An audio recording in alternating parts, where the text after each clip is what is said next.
Every night we have InfoWars Nightly News, 7 o'clock Central. Soon it's going to be on satellite. We already have a lot of stations that download it each night and play it that night or the next day without us even promoting it yet. But for subscribers, it's there. We've got a lot of people using it and watching it, hundreds of thousands every few days. I want to encourage everybody to share your username. 11 friends and family can watch PrisonPlanet.tv, the nightly news, see all my films, online books, so much more at our own platform that can't be censored as easy as YouTube or Facebook or Twitter at PrisonPlanet.tv. $5.95 a month, 11 people can use it simultaneously. You're talking about pennies a day per user. PrisonPlanet.tv. I want to thank all of the members.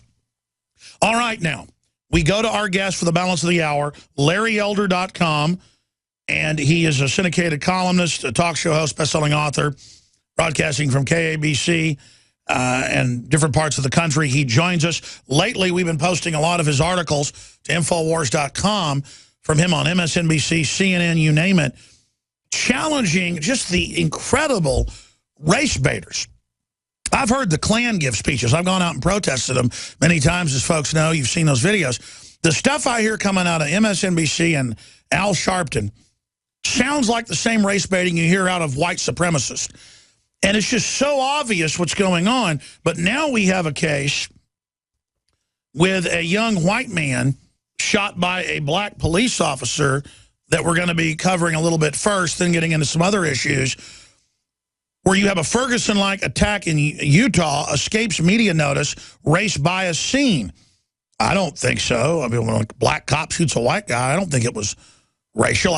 We don't know exactly what happened yet, but we're going to get Larry Elder's take on this, because what we know is there haven't been burning buildings, there hasn't been looting, there haven't been racial attacks against blacks by whites everywhere, as we've seen up on Infowars.com. White Marine beaten by black mob in Michael Brown revenge attack. It's happened 3 times the last week in the same town. So what's going on here? Why do the Democrats want to start a race war? Larry Elder, thanks for coming on. Alex Jones, always a pleasure. Thank you very much for having me. Well, the reason Democrats want black people angry, I don't think they want a race war, but they want black people angry, is because black people will then march like lemmings and pull that lever 95% for the Democratic Party, because the Democratic Party has convinced black people that Republicans hate them. Republicans are racist. Tea Party is racist. John Boehner is racist. Mitch McConnell is racist. Eric Cantor, the late Eric Cantor, meaning he lost his job, is racist. That's what they do. Debbie Wasserman Schultz said during the 2012 campaign that Republicans are engaging in a war against women, war against blacks, rather. Charlie Rangel, formerly the head of the House Ways and Means Committee, said that Republicans don't say S-word anymore, a slur for Hispanics, or N-word anymore, a slur for blacks. In fact, he actually said the words, Alex. They don't say S or N anymore. They just say, let's cut taxes. In other words, cutting taxes is racist. Everything is racist. And that's the agenda. The agenda is to make sure blacks are pissed off at the world come November the 4th, pull that lever 95%. However, if you're a black guy living in a democratically controlled town, they don't want you to riot, having told you that the racist criminal justice system is oppressing you. So you can't have it both ways, Alex. I'm used to people like Sharpton yelling and screaming and making all sorts of fallacious comments about the criminal justice system. But when Eric Holder and Obama repeat the same nonsense, that the criminal justice system is racist, that blacks are arrested unfairly, they're sentenced longer unfairly, which is what Eric Holder has said in a speech 3 or 4 weeks ago, why wouldn't the people in Ferguson not believe the official version of what happened? Why wouldn't the police and the people in Ferguson go to the streets and attack the racist criminal justice system? The first black president who's been elected and reelected and his black attorney general have both told black people that the criminal justice system is in fact racist. Why shouldn't they believe it? Well, just growing up in Texas and growing up in Dallas, I do think that clearly there has been some discrimination and some over-enforcement in the black community. But when MTV, look at Suge Knight getting shot, promotes for 20 years cop-killing music, gangster culture, I don't know how the police tell one real thug from a wannabe. And I see cops roll up on white kids dressed like thugs, or I see cops roll up on rednecks when they're acting in a criminal way. I mean, quite frankly, I've seen police act like this against any subculture that is acting in a thuggish way, and the media pushes a thug life, thug culture. I think the so-called liberal media has more to do with this than anybody else. I agree. And Alex, you point out something I mentioned on my show the other day. I don't know any of my white friends who has not been spoken to in a way that he or she did not like by a cop. Any of them. However, because you're white, you therefore don't have the convenient excuse that the officer did it because I'm a black person. That's the problem. A lot of black people have been taught whenever something bad happens to you, interpret it the worst possible racial way. This is not your grandfather's America, for crying out loud. In L.A., the average street cop is either a female or a person of color. There were back-to-back black police chiefs here in L.A. During the O.J. Simpson case, Alex, there was a black police chief named Willie Williams. Because of all of the accusations that the officers had planted evidence, he did a top-down departmental review to find out whether anybody had done anything at all incorrect during the O.J. Simpson case. This is during the trial itself. The report came back. The officers were completely clean, no detective, no criminologist, no cop did anything wrong. People didn't care. The ones who thought O.J. Simpson was a victim of a conspiracy continue to believe that O.J. Simpson is a victim of conspiracy. I mention that because this nonsense about what would happen if the police department in Ferguson were more representative of the people in general. Really? Would crime go down? We have a far more racially representative police force in Chicago and in New York. Has crime gone down? No, it has not gone down. And Alex, you mentioned this black officer who shot this unarmed man in Utah, 20 years old, a few days ago. I'll give you an even bigger hypocrisy story. 2006, California. Long Beach, 20 minutes outside of Los Angeles. 3 white girls go to a haunted house party. They are attacked by a mob of 30 or 40 people, beaten savagely. One almost loses her eye. A black Good Samaritan wades in, Alex, saves the day. These mob, maybe 10 or 12 of them, are finally prosecuted, ultimately given a slap on the wrist, given home detention. It took LA Times a week to write about the attack. A week. It took NPR a month to mention it, Alex, and they only mentioned it in the context of whether or not it is true that a black person can, in fact, commit a hate crime because of the racial history of black people in America. That's the only context in which NPR even brought up this beating that took place in Long Beach in 2006. Google it. Nobody gave a rip because the girls were white, the mob was black. You reverse it, it's an international story. They're talking about it in Bangladesh. Remember the whole lacrosse thing. The media wanted that to be a racial attack. Not only that, remember the churches burning thing? About 10, 15 years ago, USA Today did a whole bunch of cover stories about black churches being burned because racist arsonists are out there getting them. Turned out not a single black church was burned because of racial animus. More mosques and synagogues have been burned over that same period of time, but nobody gave a rip. And to their credit, USA Today issued a front-page apology, said that they whipped the whole country up into this hysteria for no reason at all. And we're talking about hysteria. About half of the homicides in this country are by and against black people. In Chicago alone last year, there were about 10 homicides a week, mostly black people, and by the way, most of those are unsolved. At least in the case of Ferguson, the family has at least the solace of knowing who did it. There are a whole bunch of parents in Chicago right now, Alex, who don't have any idea who killed their loved ones, and I don't think that the FBI has sent 40 agents there as they did in Ferguson. If Eric Holder has made a comment about what's going on in Chicago, I haven't heard it. Larry Elder, syndicated talk show host, best-selling author, is our guest. You know, you said you don't agree they're trying to start a race war. I don't mean a full-out, nationwide, white people kill black people kill white people. But already in Southern California, we've got the phenomenon of the Hispanic gangs targeting blacks that undoubtedly is going on, and vice versa, but mainly the Hispanic against the black. I know in East Austin, if you want to talk about real racial animus, I talked to the police. It's actually black against Hispanic. That's what I see actually flaring up. We're talking about real racial stuff. And so I want you to elaborate on that because I know you're an expert on it.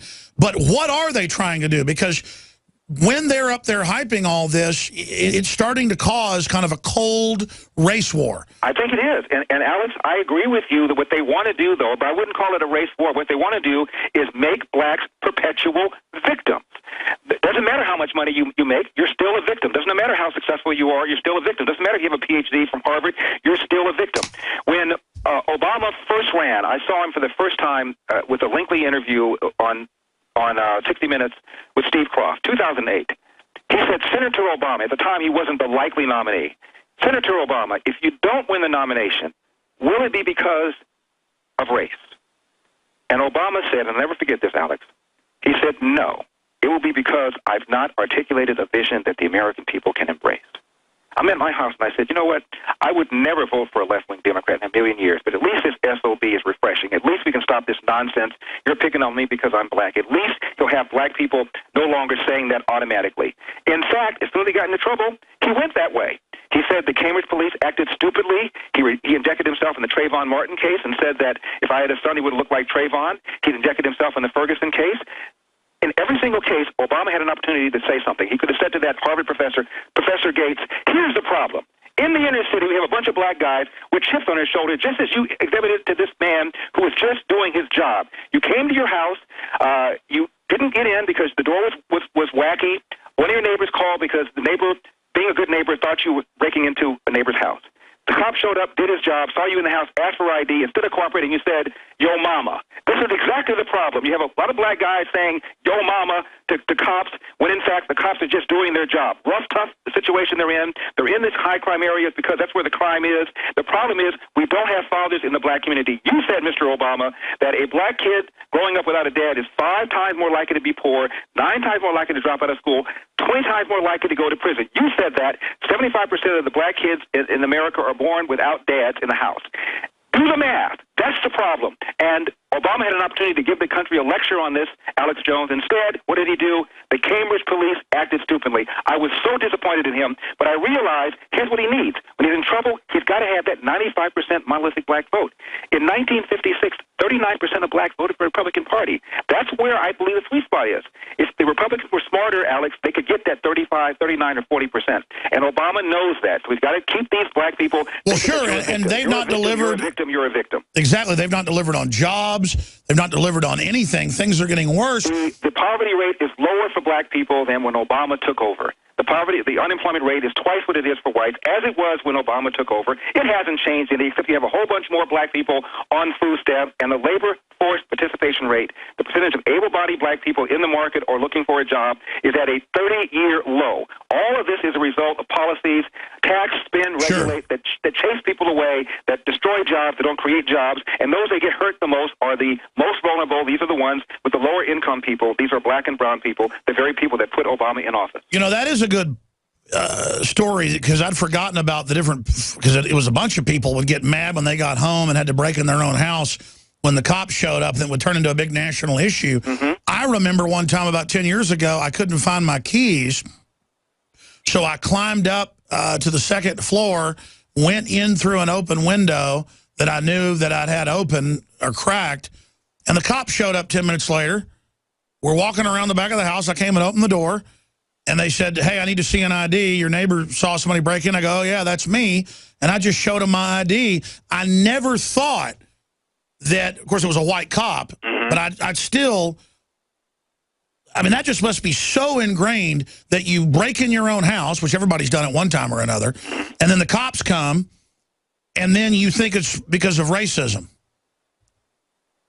I think that cops deserve the benefit of the doubt. In every situation, I first give them the benefit of the doubt. They're in a situation where they're willing to take a bullet for somebody they don't even know. I think we ought to give them the benefit of the doubt. These are frequently the best trained. Many of them have undergone polygraphs, undergone character studies that most people have not had to undergo to get their jobs. I think they deserve the benefit of the doubt. And you pointed out this black cop in Utah. It was a black cop. He shot a guy at a convenience store, 20 years old, for some kind of encounter. And the family of the white guy has protested, but very quietly, and the media has shown indifference. But I believe that the proper response is what the Salt Lake police have done. That is, put the officer on administrative leave. They said we're conducting an investigation. In Salt Lake City, by the way, the cops do have camera lapels or dash cams or some sort of video, and so there is video about this, but it hasn't been released yet because they're pending the investigation. The family hasn't called Sharpton, to my knowledge. They protested. The media hasn't come in there because the cop is... Sure, it's clear manipulation. I want to come back and get into ISIS and get your take on that with Larry Elder straight ahead. Alex Jones here with a very important announcement for truth seekers. We've carried a lot of amazing films and books over the years on the online video bookstore at Infowars.com. And out of all the titles we've carried, one stands out because it is just so chillingly convincing. And that's Dreams from My Real Father by Joel Gilbert, available at Infowars.com. This film exposes the fraud that Obama is like nothing I've seen. If you want to know who Obama's real daddy is, this is the film for you. Don't forget, your purchase supports our broadcast and our growing media network. You'll also find at InfoWarsShop.com None Dare Call a Conspiracy by Gary Allen, the book that woke me up. We're also carrying Behind the Green Mask, UN Agenda 21 by Rosa Corey. This book is coffin nails to the globalist takeover. The Greater Good, the most professional and up-to-date film I've ever seen exposing the scourge that is vaccines. These titles and a lot more are all available at InfoWarsShop.com.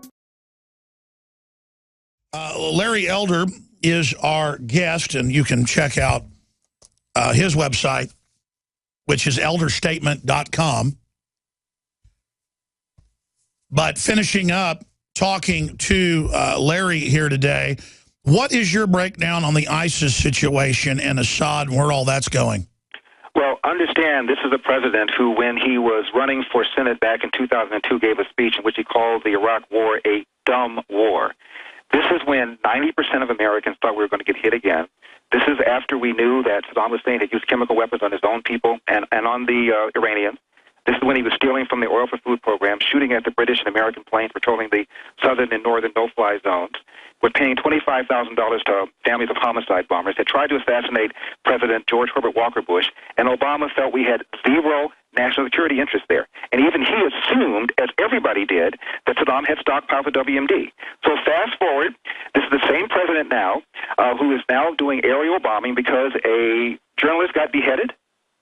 I don't understand what the objective is. Are we at war? Are we going to contain them? Are we going to destroy them? What is his agenda? Do we just do kind of spot airstrikes here and there and maybe move ISIS around here and there? Can you really think we can do this without putting boots on the ground? Why the hell do you think we had boots on the ground in the first place? Obama cut and ran in December of 2011, was advised to keep a minimum of 10,000, ideally 20,000. He said no. He was told there was going to be a bloodbath. He was convinced there wasn't going to be because, after all, Obama felt that the war on terror was something that George W. Bush basically had conceived out of his own mind. If he hadn't been a cowboy, if he was able to pronounce the word nuclear, if he hadn't been such a swaggering person, people wouldn't be angry at us. So I'm going to come in with an unclenched fist. I'm going to reach out my hand. I'm going to start a new dialogue. I'm going to reset things with the Soviet Union. I'm going to get my first interview with Al Arabiya, show the world there's a different guy in charge, and now they look at us differently. Oops. They didn't cooperate. I guess they didn't get the memo, Alex. Well, people can say what they want about the Iraq War, and I overall was against it. But if you look at what's happening with ISIS being basically armed under the name Al-Qaeda in Iraq to attack Assad, the establishment's going to have a big problem on their hands when and if there's a terror attack in this country. And it's groups that our president and his cohorts, John McCain met with some of these people as well. Right. It's a very dangerous situation. What are they going to do when Obama's opened the southern border and undoubtedly terrorists have come across and probably going to have a terror attack? I mean, how are they going to get out of that, Larry? I don't think they can get out of it. It's just a question of time, isn't it? We're hearing from Border Patrol people that OTMs, other than Mexicans, are coming across the border in record numbers. Some of them appear to be coming from the Middle East. Thousands. Yeah, the borders remain porous. We're in real trouble. But Alex, let me get back to the Iraq War. I'm tell you why I supported it. I know a lot of people didn't. I know you didn't. George Will didn't, and William F. Buckley did it first and did a 180. You can't kill them all. There's 1.5 billion of these people. About 10% or so are kinds of people who either support it or literally would strap bombs on themselves and blow us up. What can you do? What you can do is hopefully have a nation there that is a democratically run nation that shows people it's not the nasty Jews, it's not America that's oppressing you, it's your own freaking government. Look at Iraq. Iraq is a model. At the time, the economy was growing. It was serving as a model for the... Larry, we can't end it here. To come back in 60 seconds... Final segment with Larry Elder. Then I'm going to give the number out and start taking your calls here in this third and final hour. Don't forget the Nightly News is back tonight, 7 o'clock Central. Larry, I look at Iraq. I understand that Saddam was put in by the CIA. He actually stabilized the country. They had movie theaters, music on the radio. Women could go to college. That seems like a reasonable policy going back to Eisenhower, Kennedy, right through with Reagan. Then you get rid of, Saddam. I understand it's all a quagmire. Iraq probably should have been in 3 pieces to begin with. It never was one country. That's a long story to get into. All I know is the Arab Spring, Al Gore's called for basically a democratic spring here. They've been working with the radical Islamic groups. Saudi Arabia is trying to basically take over different areas. They're behind a lot of this. And I just think it's so Machiavellian now that there really is no side. It's a total nightmare. Go ahead and make your point. It is a total nightmare, Alex, and ultimately every single country that you talked about, their leadership is going to fall. Ultimately, Saudi Arabia is going to fall. Ultimately, all these countries are going to fall. It may be 100 years, it may be 200 years, but eventually I believe that people want to be left alone and that people want to be free, even these people over there. Here was the theory. The theory was that Saddam Hussein had stockpiled the WMD, and God forbid he should hand it off, or maybe a terrorist should steal one and make what happened on 9/11 look like a picnic. So the idea is to go in there, first of all, tell Saddam to get rid of his stuff. You got 15 months to do it. He didn't do it. United Nations gave him a resolution. House, Senate gave him a resolution. A coalition of 30 nations. We go in there, we get rid of the guy, we stabilize the country. Lots of mistakes were made, to be sure. It took longer than we thought, more expensive than we thought, more lives lost than we thought, but the country was stabilized. The economy was growing. And for the first time, people in the Arab world were going, I guess it's not the nasty Jews. I guess it's not America that's oppressing us. I guess it's our own countries. Maybe we ought to turn to our own leadership and do a change. That's what's the hope. Now, that may not have happened ultimately, but we don't know because Obama pulled out before he had a chance to take root. It took a long time for our country to become stable. How do you expect that country to become stable in just 10 years? It takes a long time. We should have been patient. We're still in South Korea. We're still in Europe. We should still be in Iraq, but we're not because we have a president that lacks a vision, that doesn't get it, that caused the war on terror an overseas contingency operation. He truly believes that we stuck a stick in the eye of the Muslim and Arab world. Had we not done that, they wouldn't be pissed off at us. They don't understand that there is a radical element within that part of the country, in that religion, that wants us destroyed, and if we don't destroy them, they will destroy us. Well, I'll say this. I mean, it's just like the Democrats preach this message that every problem in the black community is because of some white person, when white people can barely run their own lives as well, and every statistic shows the culture period in America is degenerating. And meanwhile, you've got in these Arab countries constant infighting, constant corruption, and then all these different Muslim groups, Shiite and Sunni, killing each other. And at the end of the day, they always end up blaming somebody else. And I think the heart of this is these cultures never had a chance to have their own 1776 and to ever have a shot at their own free market and their own open economy. But the West is in there trying to destabilize. You've got some moves to stabilize, like in the Eisenhower era. You've got other groups that want to destabilize in the CIA. So I think it's a little bit of both. The argument is, can you get the Arabs to be peaceful and live in peace, or do you just destabilize them so they don't come attack you? What I think you do is make sure that you put a force there so that we fight them over there and not fight them over there. I have a lot of friends who fought in Afghanistan and in Iraq, and they said at the very least, we're killing a whole bunch of bad guys. Better to kill them over there than in the streets of Milwaukee, the streets of Chicago, the streets of Washington, D.C. Well, we know this. The southern border is wide open, and when there's a big terror attack in this country, will any of these open border people get the blame, Larry Elder? Well, they certainly should get the blame, and they should look right in the mirror. What if we get attacked again? And it's just a question of time before we do. All right, Larry Elder, thank you so much for the time. Appreciate your insight. My pleasure, Alex. I'm Darren McBreen, and these are some of the new items that are available now at InfoWarsShop.com. Alert the public to Obama's blatant abuse of power with the new Obama t-shirt. Obama's Joker face on the front and come and take it on the back. It's time to publicly call him out for what he is, a tyrant. Defend the Second Amendment with our top seller Come and Take It t-shirts. And look at that, women's cut tank tops and t-shirts now available. Nice hat. Plus the Don't Tread on Me flag. And now you can become a micro distributor of the InfoWars magazine. Plus, get your own copy delivered right to your door each and every month. And if you're tired like I am of you and your family being exposed to polluted drinking water, get the Pro One high performance water filter. It gets rid of all pathogenic bacteria, cyst, fluoride, heavy metals, and numerous other contaminants. So join the revolution at InfoWarsShop.com.